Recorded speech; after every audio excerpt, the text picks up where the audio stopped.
انسان مارا جائے، یہ کیسا ناشکرا ہے۔ اسے اللہ نے کس چیز سے بنایا؟ نطفے سے بنایا، پھر اس کا اندازہ مقرر کیا، پھر اس کے لیے رستہ آسان کر دیا، پھر اس کو موت دی سو اسے قبر میں پہنچایا، پھر وہ جب چاہے گا اسے اٹھا کھڑا کرے گا۔ کچھ شک نہیں کہ اللہ نے اسے جو حکم دیا اس نے اس پر عمل نہ کیا۔ تو انسان کو چاہیے کہ اپنے کھانے کی طرف نظر کرے۔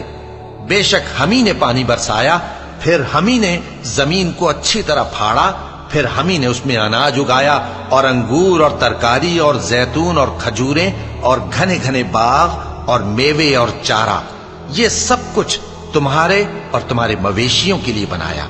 تو جب کانوں کو پھاڑنے والی آواز آئے گی، اس دن آدمی اپنے بھائی سے دور بھاگے گا، اور اپنی ماں اور اپنے باپ سے، اور اپنی بیوی اور اپنے بیٹوں سے بھی۔ ہر شخص اس روز ایک فکر میں ہوگا جو اسے سب سے بے نیاز کر دے گی۔